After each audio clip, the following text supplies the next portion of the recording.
Hi everyone, my name is Carson Stringer. I'm a group leader at HHMI Janelia Research Campus, and I'm going to tell you today about Cellpose3 one-click image restoration for improved segmentation, a joint project with Marius Pakitsariou, another group leader here at Janelia.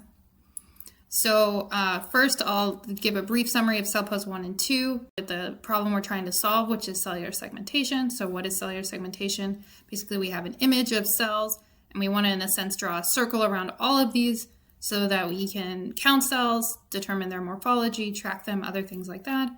And so the output of one of these segmentation algorithms basically assigns a label to each cell, like a 1 for all the pixels in cell 1, 2 for all the pixels in cell 2, and 0 to the background where there are no cells. And with Cellpose 1, we wanted to create an algorithm that can segment many of these various cellular images of cells across a variety of contexts, so kind of a generalist algorithm. And so to do that, we collected a large, diverse data set of images inspired by the Nuclear Data Bowl Challenge. And so we found lots of images through Google search and from collaborators at Janelia, and Mihaly Mihalos labeled all of these images manually, circling all the cells in these images, resulting in around 60,000 labeled cells. And so then we need to train a neural network, this algorithm, in order to create the segmentations. And so we take our manually annotated data, and for each cell in the data set, we create a flow field where basically there are these gradients for each of the pixels in the cell. And if you ran this cell like a dynamical system, all the pixels in the cell will converge to this center point here. We can represent it in an optic flow format, which is basically using an HSV circular color map to represent the various vectors. And so we can look at various example cells, and so this can work on non-convex cells.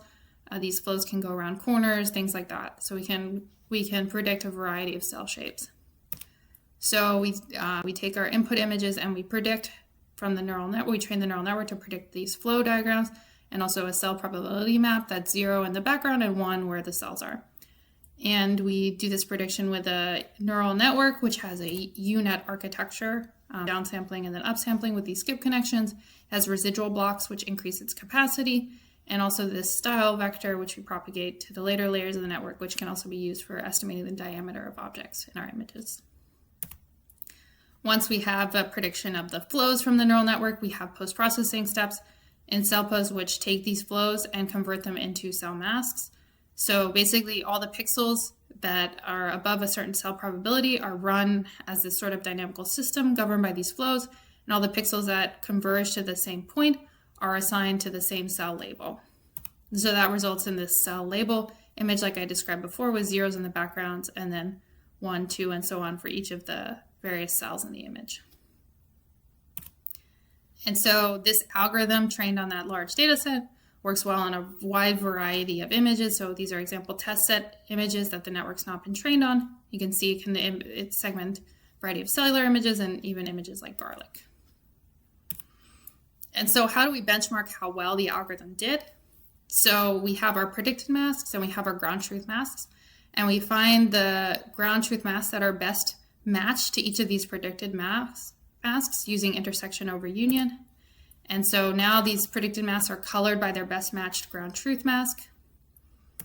And then what we can do is label these predicted masks as true positives, and false negatives. So true positives are ones that overlap with their ground truth mask with above a certain intersection over union threshold. For example, we usually use 0.5. And so those are all these green masks that are predicted correctly. False positives are ones where you predicted a cell, but it doesn't exist in the ground truth. Or, for example, in this case, it didn't overlap enough with the ground truth mask. A false negative is a cell that you've missed that existed in the ground truth that you didn't predict. And then we quantify the accuracy using the counts of true positives, and false negatives. So you can compute from these precision, recall. And in particular, what we use is this average precision accuracy, because this weighs against you if you have too many false positives and false negatives, and we want to minimize both of these when we're creating to create the best cell segmentation algorithm. So we can look at this for an example image here from the Cellpose test set, and we can see that the Cellpose algorithm does well at segmenting the many cells in this image. So the model is in yellow, the ground truth is in purple in the background. Whereas you can see masked CNN and Stardust misc more of these cells in these images. We can summarize this with this average precision curve across intersection over union threshold. So 0.5, which is the value we usually report on these figures, you can see is this first point on the curve, but then you can look at higher intersection over union values, which means that you have to match even more precisely the ground truth mass with the predicted mass to call something a true positive. You can see Cellpose across these intersection over union thresholds outperforms these other algorithms on cellular images. We also found that it outperformed these other algorithms on nuclear images too. And so for a lot of data sets, Cellpose and images Cellpose can work well out of the box. If it doesn't, we have another paper and technique, Cellpose2, for retraining these Cellpose 1 models in order to perform well on your specific data set. So you can look into the paper if you're interested in the details there. So what we wanted to know now, though, are what problems still exist in cellular segmentation beyond these, since we think that we've solved this for several image cases. So one problem that people often run into is images with Poisson shot noise because we're doing fluorescent imaging. So on a clean image, you can see that the model does a good job of predicting the cells in this example image where the ground truth is in purple here. If we look at a noisy image, you can see that the algorithm no longer performs well. It misses a bunch of these cells. So you can see a bunch of these purple outlines without yellow. So those are things that the algorithm missed. And our AP score went down to 0.53 from around 0.9. So one option is maybe we can denoise these images in order to perform better segmentation. So one such algorithm for this is noise to void. So noise to void takes noisy images and trains directly on these noisy images to denoise them by masking out pixels and training the neural network to predict these masked out pixels. And so this can work fairly well. And indeed on these cellular images, we saw an improvement in the segmentation accuracy. You can see here after we applied noise to void. But noise to void, you do have to train on each of these images. And we wanted to see if we could do better than this and also make a generalist model that doesn't need to be retrained on your specific image data set. So that's where Cellpose3 comes in. So we tried to make a generalist denoising network using all of the images in our Cellpose 1 training set that I told you about. We make noisy versions of those images and train a denoising network to denoise these images with the reconstruction loss. Basically, these denoised images need to look as close as possible to the original clean images from the training set. So we minimize this reconstruction loss. We can look at what happens for our noisy image. So this is our original clean image. Here's our noisy image from the test set. What happens if we apply this model trained with a reconstruction loss?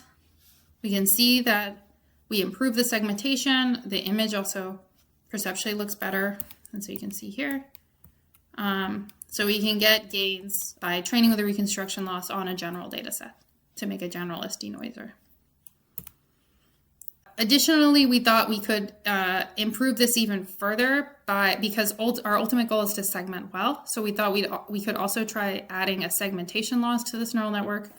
So basically, after the denoising network is run, we run the denoised images through our segmentation network where these weights are fixed, which predict flows for the cell masks. And we compare these predicted flows to the ground truth flows from our labeled images. And so we can then backpropagate the segmentation loss through this network where these weights don't change, and through this network to update these weights based on this loss here. And so if we apply a segmentation loss, here's what the image looks like, and I can kind of go back and forth. So the segmentation loss alone does work better than the reconstruction loss. If you look closely, I'm flashing it back and forth, you can kind of see that the cells in general got a bit brighter overall in the image, sort of like in a way to try to make it easier for the segmentation algorithm to sort of see the cells. And then one additional loss that we added to this algorithm is a perceptual loss, where basically we compare the covariances of the channels in the convolutional neural network from the denoised images to what they are for when you run the clean images through the same neural network. And so we want the denoised images to look as perceptually similar to the clean images as possible. And if we additionally add that perceptual loss, you'll see here, perceptual plus segmentation loss, you can see, I can flash back and forth. You can see that perceptually this image looks even better after we add this perceptual loss in addition to the segmentation loss. So now we want to benchmark these various loss functions in this architecture. So we first, I'm plotting the accuracy, the average precision for noisy images, this curve here. Now we apply if we apply the noise to void and noise to self models that we trained on each test image, we do get an increase in segmentation performance, but it's not as good as our neural networks, our Cellpose3 neural networks that we've trained on a reconstruction loss. And then what works the best is training with the segmentation loss. And the perceptual and segmentation loss doesn't add anything, but it adds, perceptually makes the images look better. So we use this perceptual and segmentation loss as our best network that we provide to the users. We also trained a neural network with noisy images and clean images to directly segment those images, and we found that didn't work as well as applying the denoising network first and then doing the segmentation. So we think this strategy is helpful, and it also gives you an intermediate that might be useful to visualize. So here are examples of denoised images from our Cellpose test set, so images that the network hasn't seen before. So here are the clean images, here are the noisy versions of those images, and then here are the denoised versions, denoised using the perceptual and segmentation loss algorithm. And so you can see details in these images that kind of are not easy to see in the noisy images.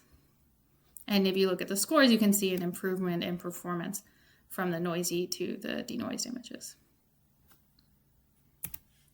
Now we can look at some example real images. So here are images from the CARE paper, which is a very nice paper, where they imaged the Drosophila wing epithelia at various laser powers. So when they image with a lower laser power, that means you'll have more noise than when you image with a high laser power. And so we applied our denoising network to the low laser power images. And then we got an output that looks like this. This is the Cellpose3 output. And we can see we've recovered many of the details in this image. And we looked at the segmentation accuracy. So basically we treated the high laser power condition, which doesn't have much noise, as sort of our ground truth. So we ran the segmentation algorithm on that. And then if we run it on the low laser power, we don't find many cells, but then on the denoise case, we find many more cells. And our average precision, which is compared to this ground truth that we made by segmenting this original image, is substantially higher in the denoise case at 0.83. We can summarize that across the example images they provided. So here is the average precision for noisy images is quite low, but the average precision is much higher when you apply Cellpose3. And we observed this across the laser powers that they tested. That Cellpose3 outperformed noise to void and noise to self, and the original noisy image is directly segmented. We also trained a deblurring network. So we took these clean images, and instead of adding Poisson noise, we Gaussian blurred them. So you can see these example blurry images here. We blurred them with random filter sizes. And then after we train our neural network on these blurry images, we get this deblurring network, which can recover many of these details. And again, you get this improvement in performance, which we can summarize here. So here's the average precision running directly on the blurry images in black, and then the improved performance in particular for the perceptual and segmentation loss network in green here. We can also train a neural network to do upsampling. So these images here have been downsampled, and we trained a neural network on downsampled images to recover the details. And so here's what the upsampled images look like from the upsampling network. And we can again compare the average precision. So for training a neural network, for applying the neural network to the bilinearly upsampled images, you don't get a great performance, but then if you upsample the images first, then the segmentation performance is better. You can also use a strategy for nuclei. So we trained a denoising network on nuclei. And so you can see the nuclei here that have noise added to them, but then the recovery of these details and an improvement of the AP here, the accuracy. Same thing for deblurring and same thing for upsampling. And there's more details about these networks in the paper. But we trained different neural networks for these two data sets. So we thought maybe we want an even more general restoration model that can work on many data sets.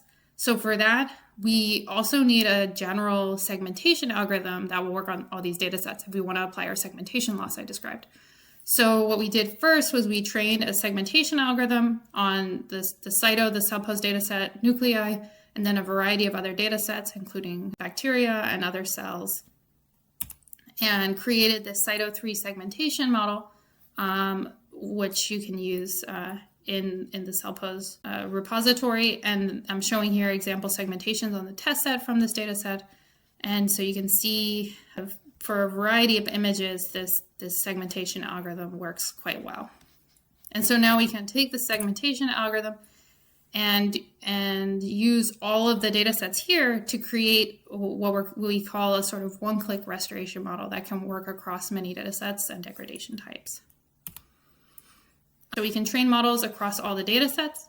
For example, that would be like a degradation specific model for a specific degradation like denoising. We can also train it across all of the degradation and data sets. So this would be this training on all of these things. That would be this kind of one-click model. And we also compare it to data set specific models that are trained on all the restoration types. So that's trained on denoising, deblurring, and upsampling, for example, just for Cellpose. And so we can look at the performance of these networks. So for cellular images, so on the Cellpose test set, you can see all these networks perform pretty similarly, which means basically we can train a model to do all of these different things and perform just as well as a model trained just, for example, to do denoising on just the Cellpose dataset. So we've created this generalist denoising, deblurring, and upsampling model that can work well out of the box on all of these image types. For the nuclear test set, it didn't work as well. So we're looking at the dark red curve here is that one-click model. It still worked better to use a data set and degradation specific model, although you can also try the data set specific model. So in the light pink, that does recover some of the performance. But we provide all of these models for the user to try out to see what works best for their data as well. But you can always start with the one-click model if you prefer.